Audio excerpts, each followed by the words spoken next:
le Christ est ressuscité. Et aujourd'hui, il vient à toi avec cette parole de vie de l'épître de Saint Paul aux Éphésiens, au chapitre 1, verset 13. C'est en Christ que vous aussi, après avoir entendu la parole de vérité, l'évangile de votre salut, et y avoir cru, vous avez été marqués d'un sceau par l'esprit de la promesse.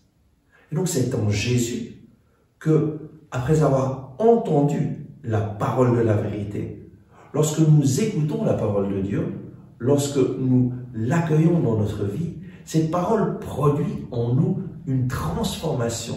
Pourquoi? Parce que Dieu a créé, il a tout créé avec sa parole. Et il nous a créés, il t'a créé avec sa parole. Sa parole a le pouvoir de transformer ta vie. Sa parole a le pouvoir de te mettre en communion avec son plan d'amour parce qu'il te transmet son plan d'amour.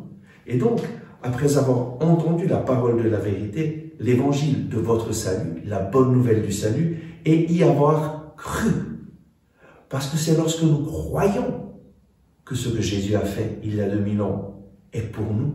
Lorsque nous croyons que sa mort sur la croix, elle est pour nous. Lorsque nous croyons que tout ce qu'il a fait peut avoir une influence, même a une influence dans ma vie aujourd'hui, parce que je suis sauvé, restauré, réconcilié avec Dieu par Jésus-Christ. Et lorsque je mets ma confiance en une personne, Jésus-Christ, et que je l'accueille dans ma vie, alors lui va venir faire sa demeure en moi et va me transformer à la louange de la gloire du Père.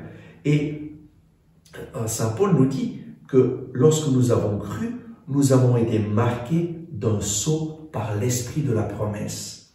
L'Esprit Saint vient nous marquer lorsque nous croyons en Jésus. L'Esprit Saint vient faire sa demeure en nous pour que nous puissions vivre selon le plan d'amour du Père. Jésus l'a dit, lorsque le Saint-Esprit viendra, il vous rappellera tout ce que je vous ai dit.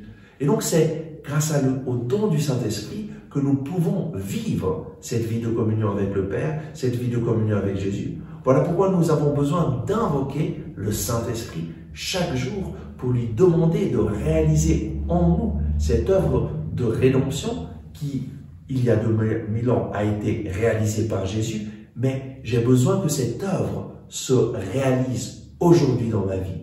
Et donc, invoquons le Saint-Esprit chaque jour en lui demandant « Viens Saint-Esprit dans ma vie, viens me renouveler, viens me transformer, viens faire ta demeure en moi, viens me donner de vivre une vie de communion avec le Père en Jésus-Christ. Viens Saint-Esprit, baptise-moi dans le feu de ton amour.